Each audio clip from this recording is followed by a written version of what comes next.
प्रिय विद्यार्थियों, आज हम कक्षा 12 हिंदी की पाठ्यपुस्तक आरोह भाग 2 के गद्य खंड के अध्याय 11 में वर्णित कवियत्री महादेवी वर्मा द्वारा रचित रचना जिसका शीर्षक है भक्तिन से संबंधित अभ्यास प्रश्न हल करने जा रहे हैं। वीडियो भाग 1 में हमने कवियत्री महादेवी वर्मा का जीवन परिचय और इनके व्यक्तित्व कृतित्व के बारे में जाना। वीडियो भाग नंबर 2 में इनके द्वारा रचित रचना जिसका शीर्षक है भक्तिन, इसके प्रथम अंश को पढ़ा और वीडियो भाग नंबर 3 में हमने भक्तिन का द्वितीय और अंतिम अंश पढ़ा है। इसको बहुत अच्छे से हमने पढ़ा है, अच्छे से हमने समझा है। आइए आज हम महादेवी वर्मा द्वारा रचित रचना भक्तिन के अभ्यास प्रश्न हल करें। पहला प्रश्न है, भक्तिन अपना वास्तविक नाम लोगों से क्यों छुपाती थी? भक्तिन को यह नाम किसने दिया और क्यों दिया? भक्तिन अपना वास्तविक नाम लोगों से क्यों छुपाती थी? यह नाम उसको किसने दिया और यह नाम उसको क्यों दिया गया? उत्तर लिखेंगे हम इसका। भक्तिन का वास्तविक नाम लक्ष्मिन अर्थात लक्ष्मी था। लक्ष्मी को धन और सौभाग्य की देवी माना जाता है। दीपावली पर लक्ष्मी पूजन होता है। सुख समृद्धि धन धान्य की पूर्ति के लिए लक्ष्मी जी का हर घर में निवास होने के लिए हर घर में दीपावली के दिन लक्ष्मी पूजन किया जाता है। भक्तिन का जीवन निर्धनता से भरा हुआ था। अपने नाम के अनुसार गुण या दशा न होने से, यानी उसकी निर्धन अवस्था होने के कारण से, निर्धन स्थिति में होने के कारण से वह अपना वास्तविक नाम छुपाती थी। महादेवी वर्मा से नौकरी मांगते समय, महादेवी वर्मा के पास जब वह नौकरी मांगने के लिए आई तब भी उसने इस बात का आग्रह किया था कि उसका वास्तविक नाम किसी को न बताया जाए।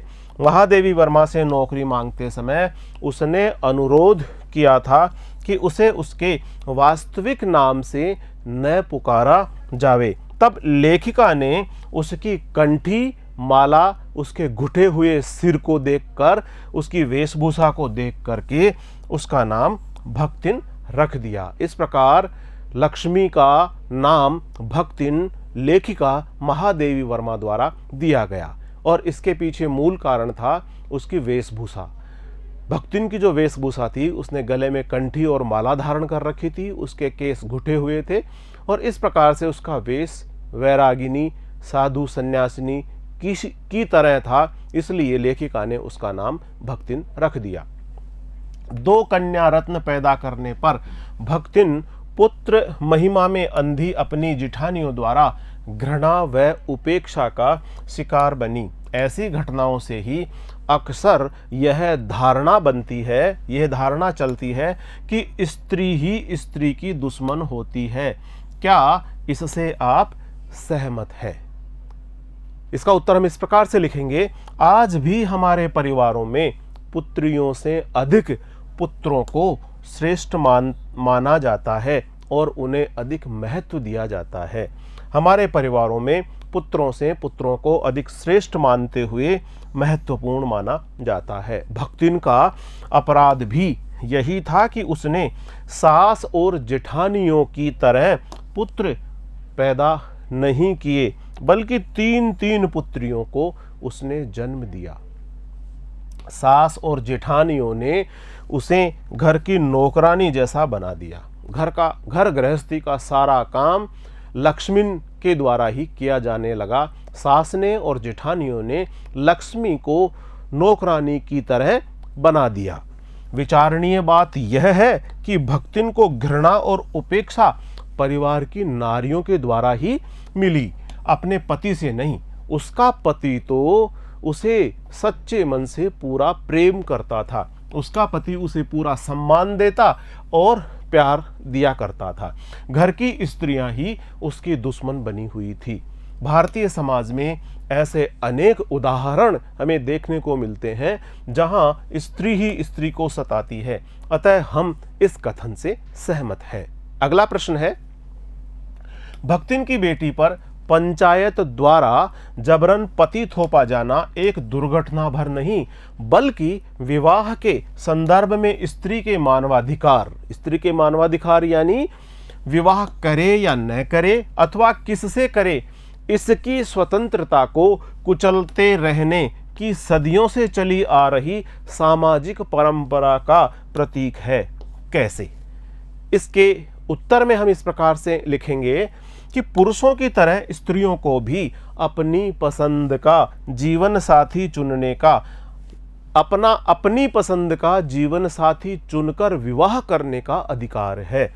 लेकिन पंचायत ने भक्तिन की बेटी पर आवारा तीतरबाज युवक को पति के रूप में थोप दिया।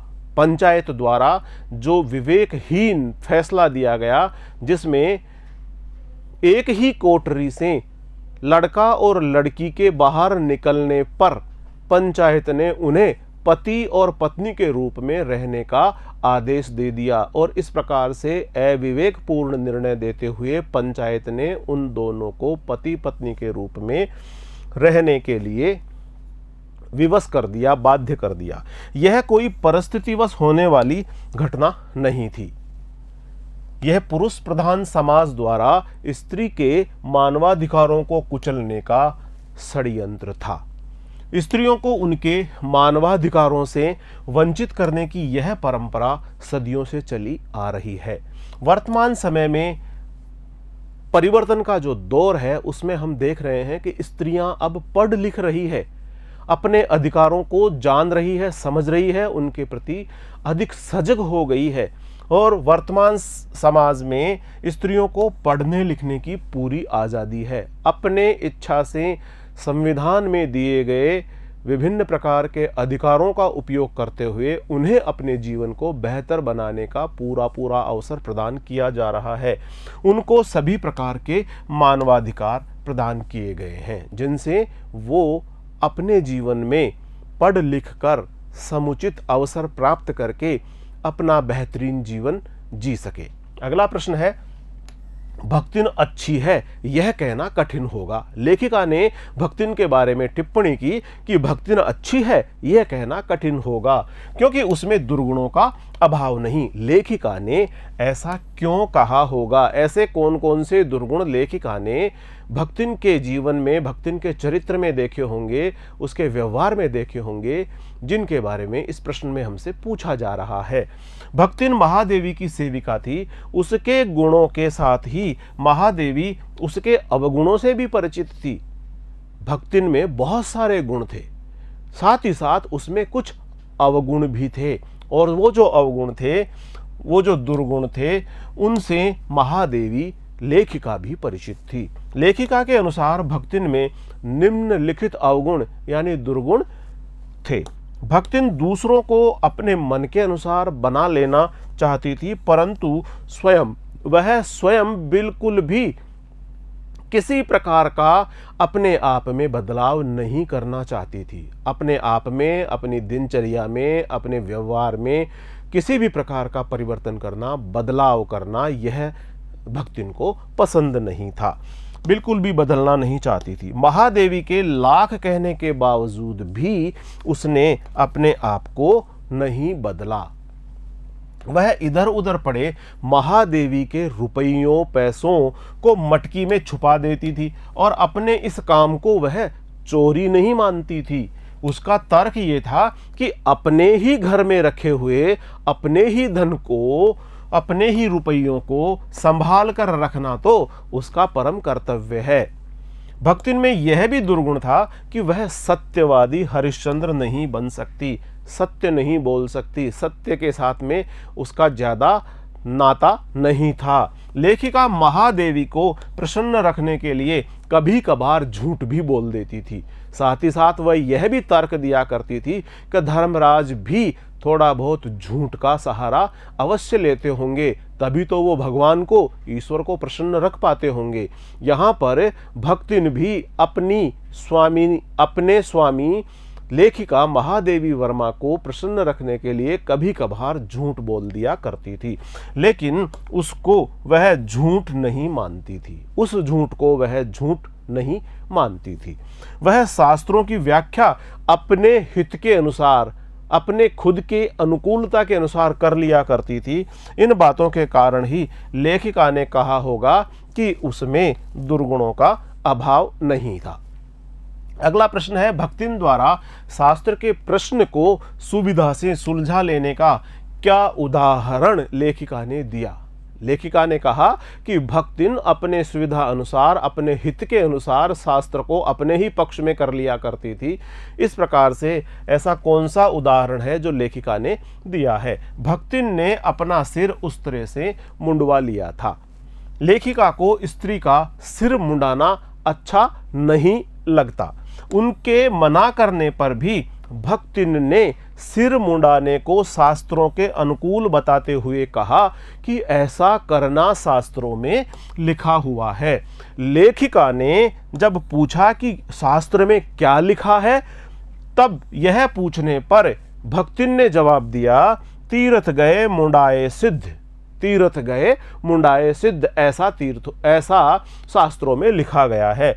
महादेवी जानती थी कि शास्त्र में ऐसा कुछ भी नहीं लिखा गया, लेकिन वह चुप ही रही, क्योंकि वह भक्तिन से इस बारे में शास्त्रार्थ नहीं करना चाहती थी और भक्तिन का सिर मुंडाने का काम लगातार जारी रहा। इस प्रकार भक्तिन द्वारा शास्त्र के प्रश्न को सुविधा से सुलझा लेने और खुद के पक्ष में ही मान लेने का उदाहरण स्पष्ट होता है।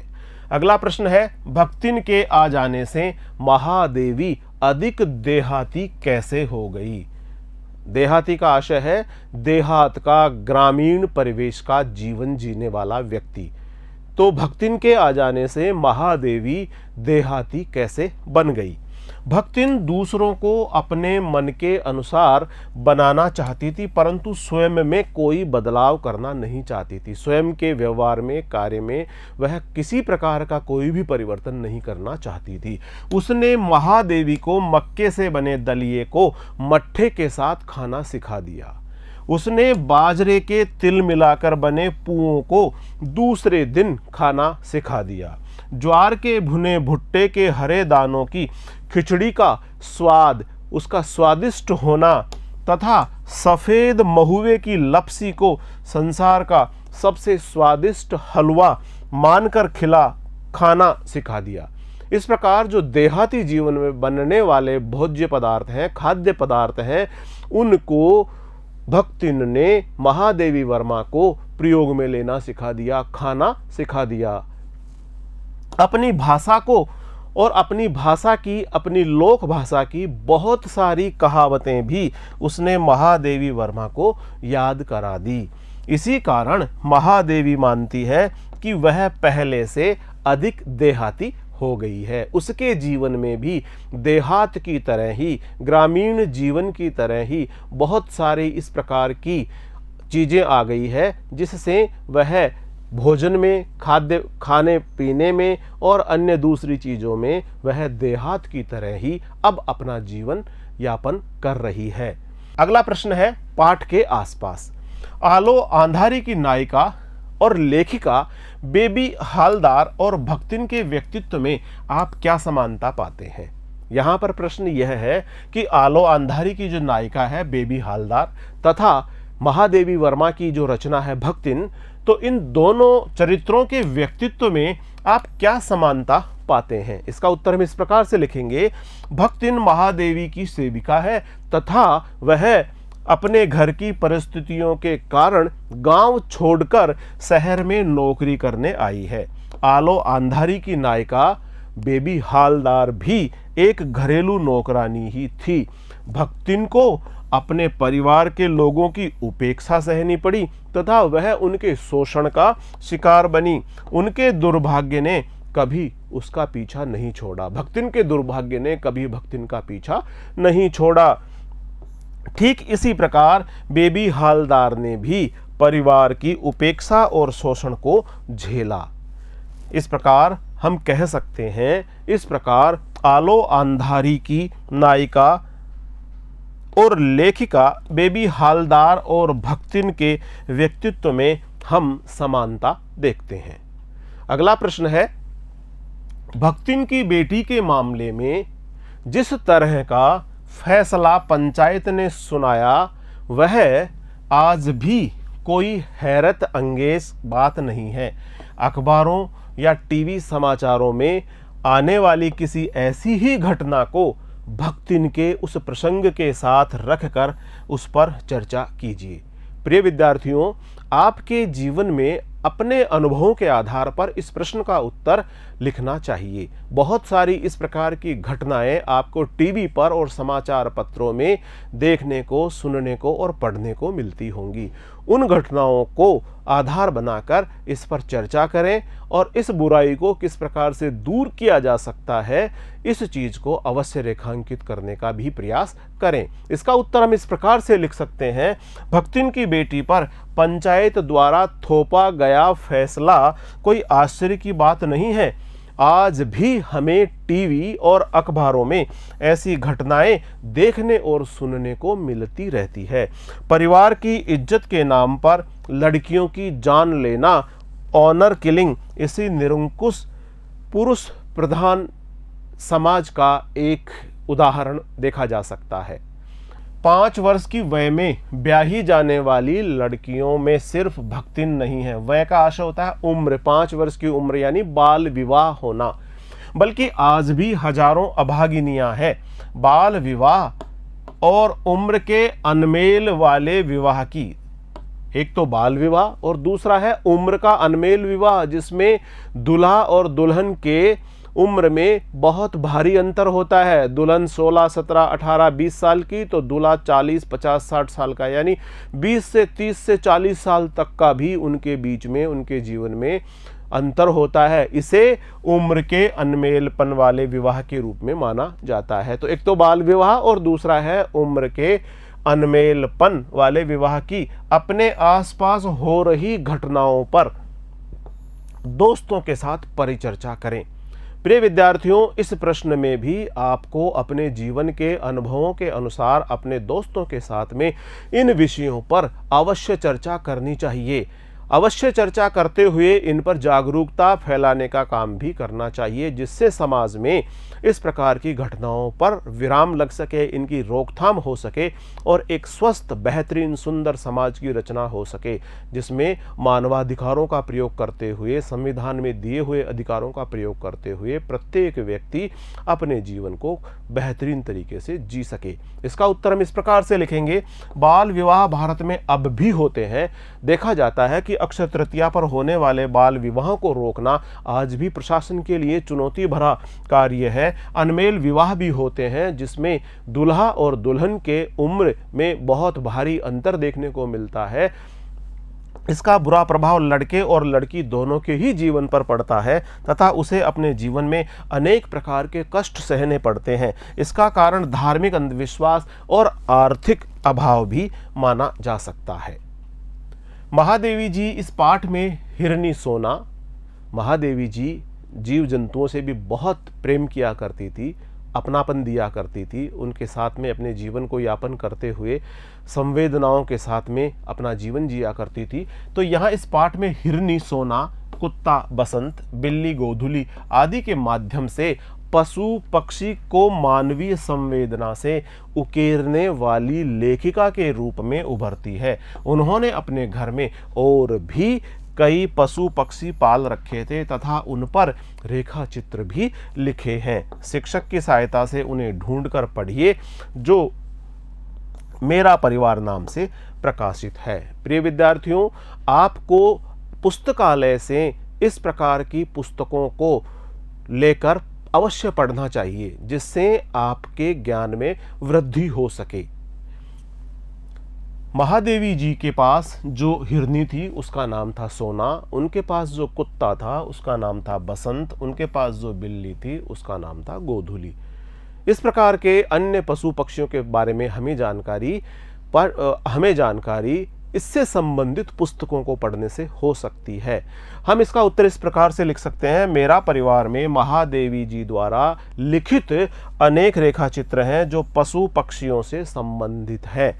इन्हीं में से एक रेखा चित्र गिल्लू शीर्षक से है। गिल्लू, इसमें महादेवी द्वारा कौवों से बचाए गए गिलहरी के बच्चे की कथा है। महादेवी ने उसे पाल पोस कर बड़ा किया, उसके साथ में महादेवी का बहुत लगाव हो गया था, अपनापन हो गया था। यहाँ तक कि महादेवी जब भोजन करने बैठती तो उनकी थाली में गिल्लू उनके भोजन में से भोजन लेकर के खाने का दुस्साहस भी कर सकता था।